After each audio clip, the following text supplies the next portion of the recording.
नमस्कार। आज की इस 2 दिवसीय प्रगति पूर्व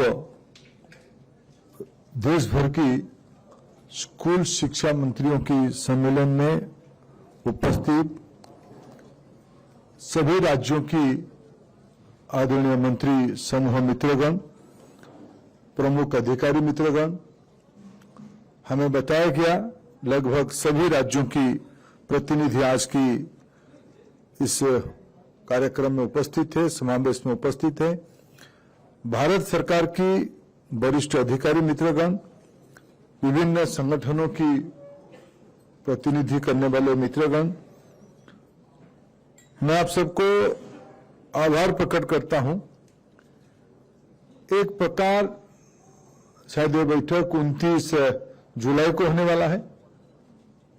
प्रगति की मीटिंग 29 जुलाई को होगा। 29 जुलाई हम सभी के लिए एक महत्वपूर्ण अवसर है। This the 6th completion year of national education policy 2020। ये 6वां साल घिरा होगा, वर्ष पूर्ति होगा राष्ट्रीय शिक्षा नीति की क्रियान्वयन की। हम 7th ईयर में एंटर करेंगे।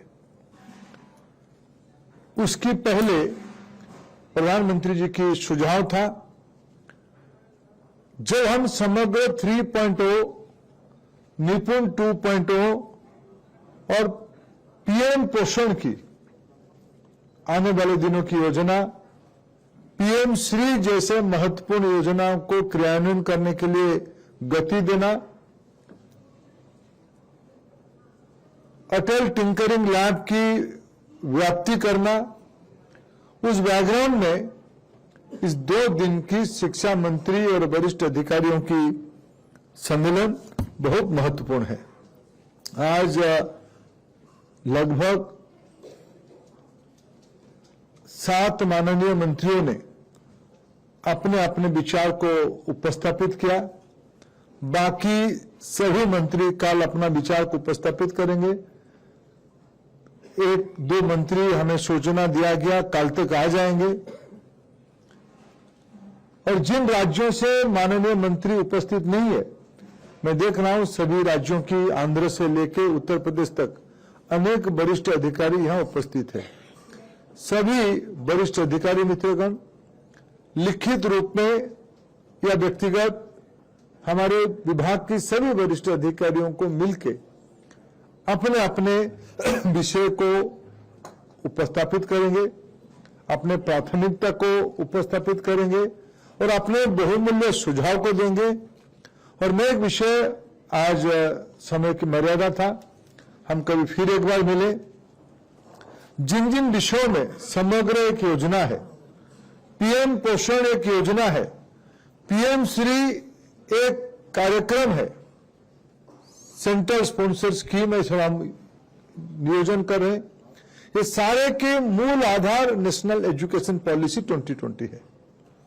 इसको गतिशील क्रियान्वयन करने के लिए हम लोगों की जो प्रैक्टिस रहा है, केंद्र तो योजना बनाती है आपकी सहयोग से, आपकी परामर्श से, लेकिन शिक्षा, विशेष करके स्कूली शिक्षा, ये राज्यों की दायित्व है।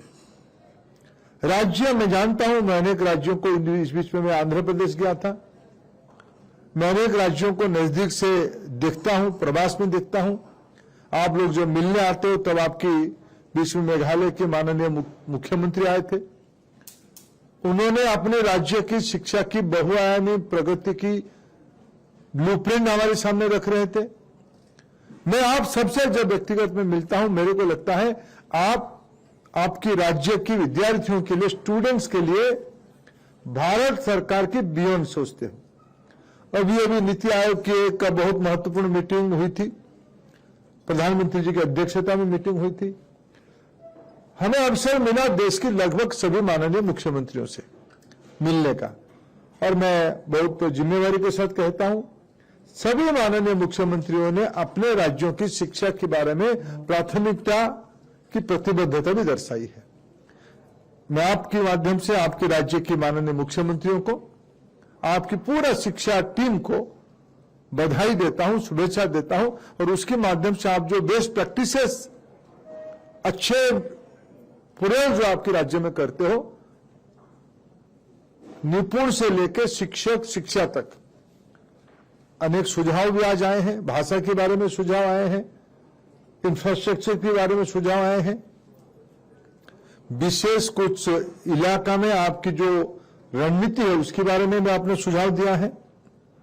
ये सब भारत सरकार के अधिकारी आज भी नोट किए हैं, कल भी नोट करेंगे। कल समग्र शिक्षा के और कुछ विषयों के बारे में आपसे चर्चा होगी और विशेष करके पोषण के बारे में कल आपके साथ विस्तार से चर्चा होगी। मैं 2-3 विषय आपके सामने उल्लेख करना चाहता हूं। मित्रों, प्रधानमंत्री जी ने देशवासियों के सामने एक बहुत महत्वाकांक्षी लक्ष्य रखा है, देश के सामने रखा है। 2047 में भारत आजादी का शताब्दी मनाएगा। आज से 21 साल के बाद, 2 दशक के बाद भारत स्वतंत्रता की शताब्दी मनाएगी। विकसित भारत हम सबकी लक्ष्य है और ये विकसित भारत लक्ष्य पूरा करने की सबसे ज्यादा जिम्मेवारी किसके पास है? तो आज जिनके हाथ में शिक्षा विभाग है, विशेष करके स्कूल एजुकेशन डिपार्टमेंट है। अभी पंकज जी हम सबको यूडाइस की डाटा को इंटरप्रेट करते हुए बता रहे थे, भारत में अभी लगभग 25-26 करोड़ से थोड़ा ज्यादा, नियरली 25 करोड़ बच्चे स्कूल में हैं। वास्तविक इसी आयु वर्ग में अगर आज हम 15 साल की पढ़ाई को यानी बाल बाटिका 1 एंड 2, ये हमारी WCD डिपार्टमेंट और शिक्षा डिपार्टमेंट की जॉइंट रिस्पॉन्सिबिलिटी है। धीरे धीरे बाल बाटिका 3 स्कूल में कोलोकेट होगा या स्कूल अपना प्रारंभ करेगा।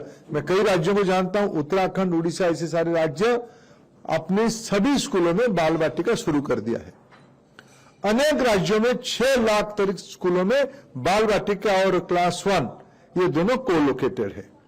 अनेक राज्यों में बाल बाटिका की हाई स्टैंडर्ड्स भी है, लेकिन ये सब हम दोनों की दायित्व है, school and mass education department तथा WCD डिपार्टमेंट का मिलके आप अपने डिपार्टमेंट के साइलो से बाहर जाके उनको भी कोऑर्डिनेट करते हुए ECC की 3 साल और A1 से 12 ऐसे 15 साल में हमारे देश में एक आयु वर्ग में, एक एज ग्रुप में 2 करोड़ बच्चे रहते हैं।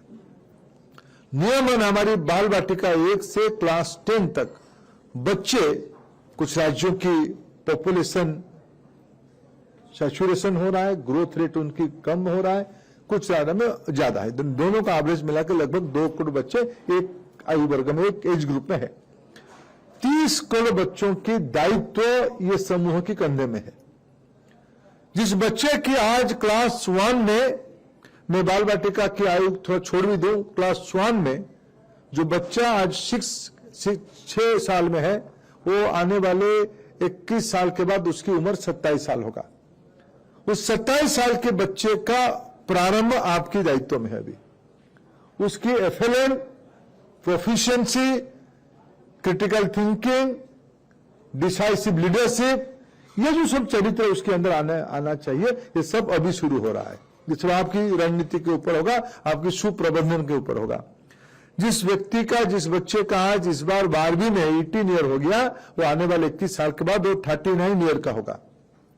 आज भी भारत की लगभग 65% पॉपुलेशन 35 ईयर के नीचे है, यानी 55-60% बच्चे की दायित्व, यंगस्टर्स की दायित्व में आधे लोग हमारी दायित्व में, जो फॉर्मेटिव स्टेज में है। बच्चों को लेटर स्टेज में बनाना चैलेंज है, अर्ली स्टेज में बनाना हमारी सहजता है।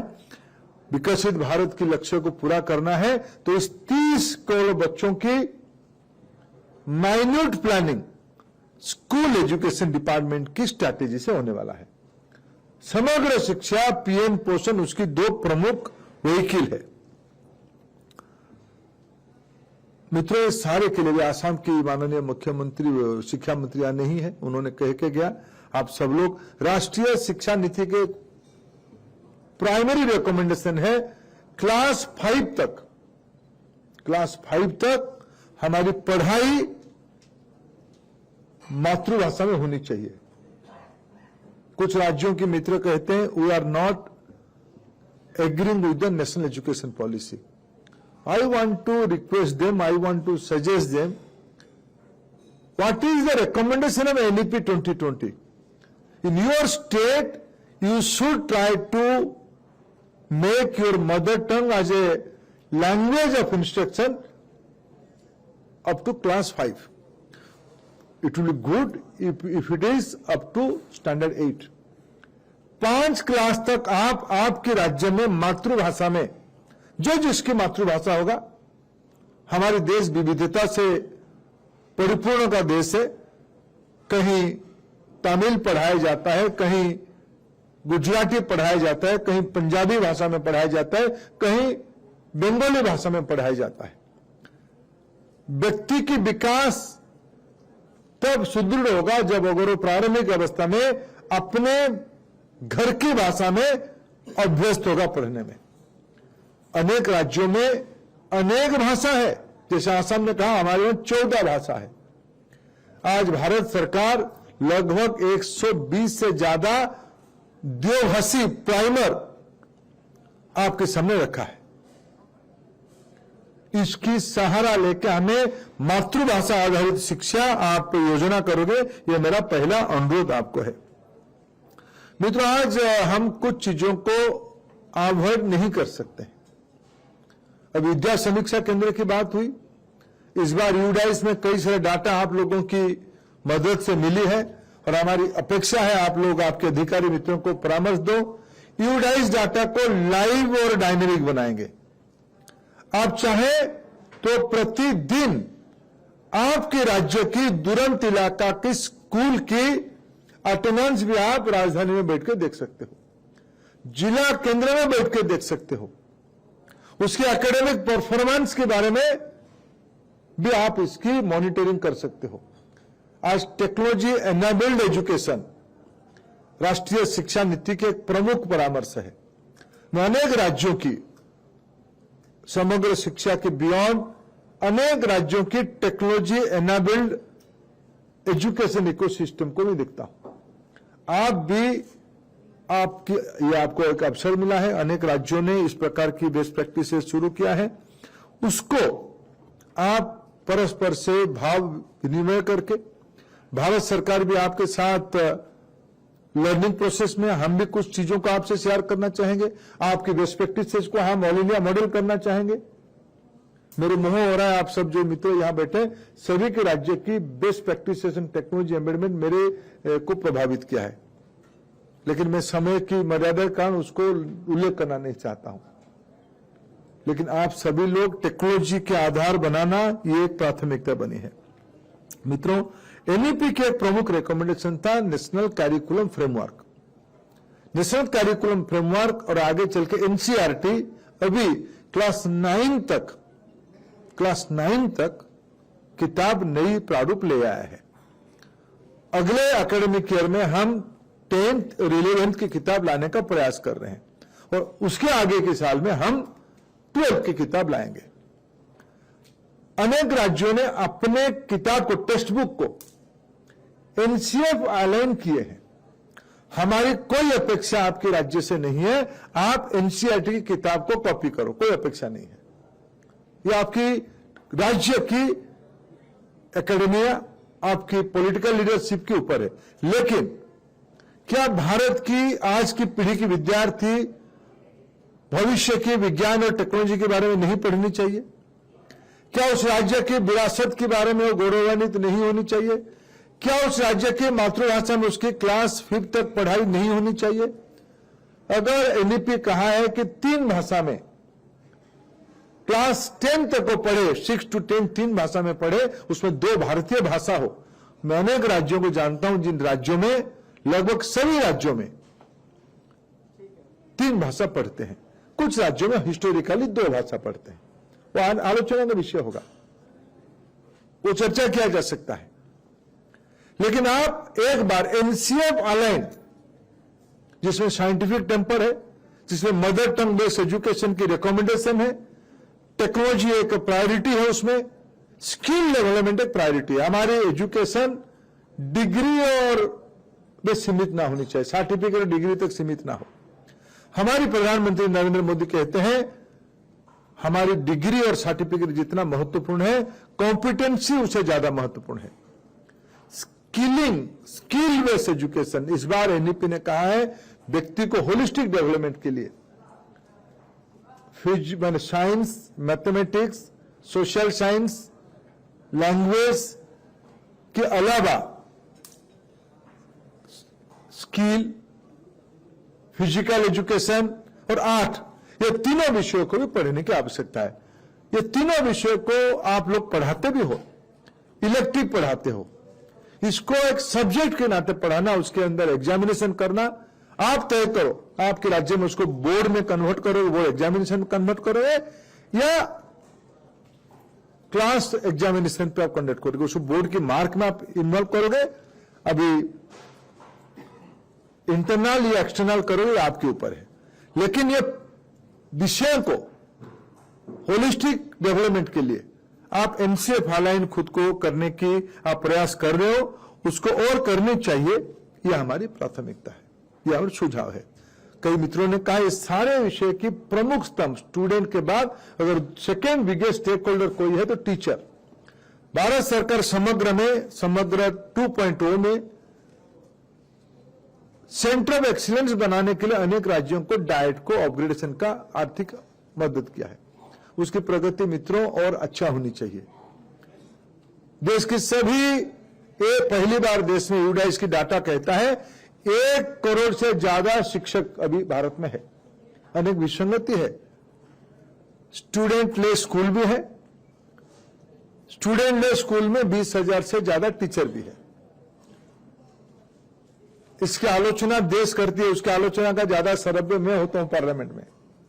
लेकिन मित्रों आपको आपके राज्य में, मैं हमारे विभाग के अधिकारी मित्रों को कहूंगा, पंकज जी को कहूंगा, आप कोशिश करो राज्य की शिक्षा मंत्रियों के पास या उनकी शिक्षा सचिवों के पास आपकी जो तथ्य है स्पेसिफिक उस राज्य में जो एनोमलीज है, जो गैप है, उसके डॉक्यूमेंट आपको मिले। हमें शिक्षक की कैपेसिटी, शिक्षक को इस बार सीबीएसई ने class 9th onward computational thinking और एआई, CTAI का नया करिकुलम, नया पाठ्य पुस्तक इंप्लीमेंट किया है। अनेक राज्यों ने उसको किया है। आंध्र जैसे राज्यों को जानता हूं, उन्होंने भी अपना बच्चों के लिए टेक्नोलॉजी बेस्ड और एआई बेस्ड पढ़ाई का व्यवस्था किया है। आप शिक्षकों की कैपेसिटी बिल्डिंग में भारत सरकार ने हमें एक centre of excellence in AI in education के लिए दायित्व दिया है। मद्रास IIT को हमने दायित्व दिया है उसकी एक डिजिटल पब्लिक इंफ्रास्ट्रक्चर बनाने के लिए। बोधन एआई के माध्यम से प्राथमिक रूप में शिक्षकों की दक्षता बढ़ाने के लिए भारत सरकार आपके साथ मिलकर काम करना चाहता है। टीचर्स कैपेसिटी बिल्डिंग हमारी एक प्रायोरिटी की विषय है। मित्रों, एक विषय अभी जब आप लोगों ने पीजीआई पिछले 2 साल का पहले का आपने दिखाया, खूब शीघ्र आपको 24-25 जिसकी यूडाइस की डाटा अभी रिलीज हुआ है, 24-25 की हुई, 25-26 को गई, 25-26 की यूडाइस डाटा अभी रिलीज हुई, जिसमें देश में ड्रॉप आउट की रेट घटी है, जिसमें लड़कियों की पार्टिसिपेशन बढ़ी है, जिसमें पहली बार 1 करोड़ से ज्यादा टीचर भारत में बने उसकी रिफ्लेक्शन है, जिसमें हमारे इंफ्रास्ट्रक्चर में सभी राज्यों के प्रयास से इलेक्ट्रिसिटी हो, टॉयलेट हो, इंटरनेट हो, सभी सेक्टर में हमारे देश की एजुकेशन डिपार्टमेंट ने अपना स्टैंडर्ड्स बढ़ाया है। भारत की सभी जिलाओं के अगर परफॉर्मेंस ग्रेड इंडेक्स बनाया गया, पीजीआई राज्यों की बनी है, जिलाओं की बनी है। मेरा विशेष निवेदन सभी शिक्षा मंत्रियों को, शिक्षा सचिवों को रहेगा, शिक्षा अधिकारियों को रहेगा, आपके राज्य की पीजीआई को लेकर आप कम से कम 2 दिन की वर्कशॉप आपके राज्य में करो। आपके राज्य कैसे दिखता है, आपके जिला कैसे दिखता है, कौन सी जिले में ज्यादा फोकस देना पड़ेगा, कौन सी ब्लॉक में ज्यादा फोकस देना पड़ेगा। मैं हमारे अधिकारी मित्रों को कहूंगा पीजीआई का जल्द ही एक online orientation state centric release करने वाला स्टेट सेंट्रिक समझाओ, और आप सभी के प्रवास होनी चाहिए, और उसमें पीजीआई का एनालिसिस आप सटीक रूप में करो। मित्रों, अभी मेघालय के आदरणीय मंत्री he was mentioning about school management committee, exactly what you are putting as a hurdles, that is our recommendation. Government has responsibility to take responsibility of infrastructure, teachers payment, but involve local community, parents, philanthropists of locality in the school management committee. In many states there is school management committee arrangement, but this is advisory from Government of India. हमें समाज को शिक्षा को लौटाना चाहिए। तनख्वाह तो सरकार की दायित्व है, स्कूल की बिल्डिंग सरकार की दायित्व है, कार्यकुलम सरकार की दायित्व है, लेकिन अगर इस जिस जहां स्कूल है वहां स्कूल के अभिभावक, पेरेंट्स और वहां के वरिष्ठ लोग स्कूल की देखभाल में गांव की रिलीजियस प्लेस, कम्युनिटी प्लेस अगर सोसाइटी की रिस्पॉन्सिबिलिटी है, तब स्कूल क्यों नहीं होगा। स्कूल में सोसाइटी को इन्वॉल्व करना, यह भारत सरकार विशेष करके सरकारी स्कूलों में बीच में थोड़ा कंफ्यूजन हुई थी, क्या प्राइवेट स्कूल भी स्कूल मैनेजमेंट कमेटी की परिधि में आएगा? नहीं आएगा। हमने उसको क्लैरिफाई किया, थोड़ा द्वंद्व उपजी थी। प्राइवेट स्कूल की मैनेजमेंट की अपना एक मैकेनिज्म उन राज्यों ने बनाई है, वो जो राज्य जो बनाए वो ऐसे ही चलेंगे, लेकिन सरकारी स्कूलों को जो आपके अनुदान से चलती है, जिसमें भारत सरकार की फाइनेंशियल स्कीमेटिक मदद है, उसमें स्कूल मैनेजमेंट कमेटी को प्राथमिकता के साथ बनाना आने वाले दिनों में, फिर एक बार अनेक राज्य इसकी प्रैक्टिस भी करते हैं। आप सभी लोगों को इन्वॉल्व करते हुए पेरेंट टीचर्स मीटिंग में, स्कूल मैनेजमेंट कमेटी की मीटिंग में आपकी इन्वॉल्वमेंट चाहिए। इसकी एक सोसाइटल इन्वॉल्वमेंट आपको करना, यह आपसे अपेक्षा है। मित्रों, इन दिनों में भारत सरकार ने वैज्ञानिकता को, साइंटिफिकनेस को आगे बढ़ाते हुए एक कदम उठाया कि हर एक रूफटॉप में, जिनके घर में छत है, वहां सोलराइजेशन हो, सौर शक्ति उत्पादन, एक विज्ञान है, एक आत्मनिर्भरता की बात है। ये दोनों को ध्यान में रखते हुए भारत सरकार ने आग्रह किया है, एमएनआरई डिपार्टमेंट ने उसके ऊपर स्कीम बनाई है। आपकी राज्य के एमएनआरई से बात करिए, भारत सरकार की अधिकारियों से बात करिए, हमें अपने स्कूल की रूफटॉप को सोलराइजेशन, सौर शक्ति से सोलर इलेक्ट्रिसिटी को उत्पादन करने का एक प्लेटफॉर्म बनाए। हमारी स्कूल की स्वतंत्रता उसमें हो जाए। इलेक्ट्रिक बिजली बिल के बारे में बहुतों ने कहा, हम 2 पैसा कमा भी सकते हैं सोलराइजेशन के कारण, यह हमारी एक प्राथमिकता है। मित्रों, बहुप्रतीक्षित पीएम श्री स्कूल योजना बड़े सफलता के साथ नीचे उतर चुकी है। उसको जब मैं स्कूल में देखता हूं जाके, खुद को भी विश्वास नहीं होता है कि ये कल्पना इतने सटीक रूप में स्कूल की एकेडमिक लीडरशिप उसको नीचे पहुंचाया है। देश में लगभग 14,500 पीएम श्री स्कूल चलेगा। 2-3 राज्य जो ज्वाइन नहीं किए थे, सब इस बीच में ज्वाइन करने की उनकी भी स्वीकृति आ गई। बंगाल सबसे आगे है, केरला भी ज्वाइन कर जाएगा। मेरा तमिलनाडु को भी आग्रह रहेगा, आप भी पीएम श्री स्कूल में ज्वाइन करो। पीएम श्री स्कूल आपकी इलाका के बच्चों की एक हब बने, साइंटिफिक डेवलपमेंट के हब बने, स्किलिंग के हब बने। आप उसके ऊपर ध्यान दोगे, पीएम श्री के ऊपर, यह मेरा आपको अपेक्षा है। मित्रों, व्यक्ति की शारीरिक विकास, पीएम पोषण में हम लोगों ने अनेक योजना बना रहे हैं। बहुत राज्य अपने पीएम पोषण की स्कीम के अलावा भी टॉप अप करते हैं। ये बड़ा अच्छा कदम है। आपको मैं जो राज्य वर्तमान स्कीम के ऊपर टॉप अप करते हैं उनको मैं धन्यवाद देता हूं। प्रधानमंत्री जी ने कहा था, आप उस इलाका में तिथि भोजन की अभ्यास बढ़ाओ, उस इलाका में एक माहौल बने। अगर हम घर में कुछ अच्छे चीज करते हैं, शादी ब्याह होती है, अच्छे काम होते हैं, तो उस कम्युनिटी किचन की, वो सामूहिक जो भोजन बनेगा उसकी भी लाभार्थी स्कूल बने। गांव में एक तिथि भोजन की, शहरों में तिथि भोजन की एक कल्चर बढ़े, और उसमें पोषण के साथ साथ बच्चों की मेंटल हेल्थ ठीक हो, उसके ऊपर आप ध्यान दे रहे हो। प्लेग्राउंड और स्कूल स्पोर्ट्स, हर एक स्कूल में स्पोर्ट्स होनी चाहिए। और आने वाले दिनों में भारत को, नौजवानों को ठीक रखने के लिए खेलो India, youth affairs, sports ministry के साथ मिलके हम भारत सरकार एक स्कूल स्पोर्ट्स की एक अखिल भारतीय प्रारूप बनाएगी। राज्यों में आप लोग उससे बात शुरू करो, थोड़ा समय लगेगा। सीबीएसई अपना अलग स्पोर्ट्स करता है, कुछ राज्य अपना स्कूल स्पोर्ट्स करते ही रहते हैं।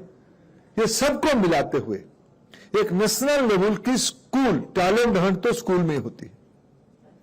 हर एक स्कूल में मैदान है, मैदान को जी राम जी जैसे कार्यक्रम से जोड़ते हुए कन्वर्जन से हम उसको और बढ़िया करें। स्पोर्ट्स डिपार्टमेंट के हम उसमें से मदद लेंगे, सीएसआर की मदद लेंगे, इसको एक महत्वपूर्ण प्राथमिकता के विषय हम लोग बनाएं।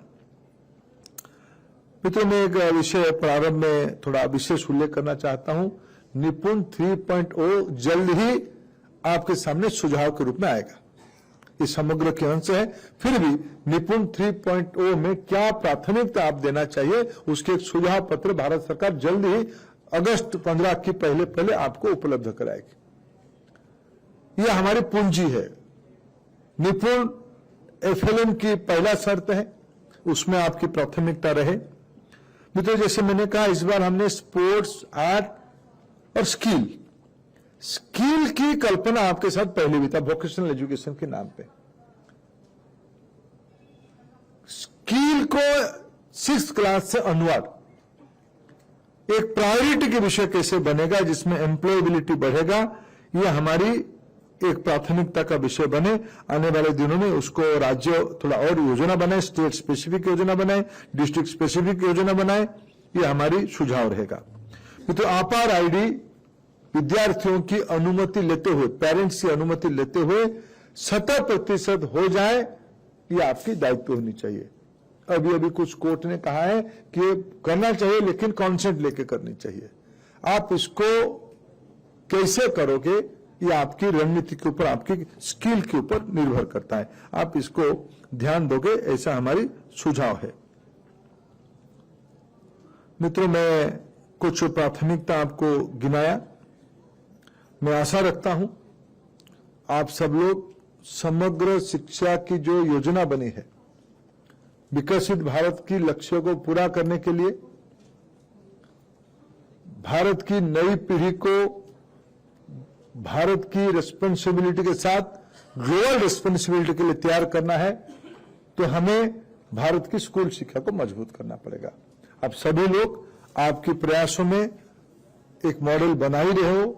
मैं सभी मेरे सहयोगी मंत्री मित्रों को धन्यवाद देता हूं। आपने समय निकाल करके, प्रधानमंत्री जी जब देश की स्पेसिफिक 2 स्कीम की समीक्षा करेंगे, समग्र शिक्षा और पोषण, काला पोषण के बारे में आप बहुमूल्य मत देने वाले हो, राज्यों के अधिकारी मत देंगे, ये सारे को एक सिनोप्सिस बना के, समरी बना के हमारे अधिकारी मित्रगण प्रधानमंत्री जी की बैठक में स्थापित करेंगे, उपस्थापित करेंगे। इसमें हमें एक नई रणनीति बनाने के लिए शिक्षा वर्ष 26-27 में, आज हम जुलाई में है, फंक्शनली प्रैक्टिकली अभी ही शिक्षा वर्ष आरंभ ही हो रहा है।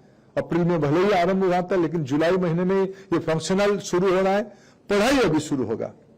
हम आने वाले दिनों में फिर कभी लंबे समय के लिए मिलेंगे। मैं आप सबको फिर एक बार इस महत्वपूर्ण डिलीवरेशन में आने के लिए धन्यवाद देता हूं। नमस्कार।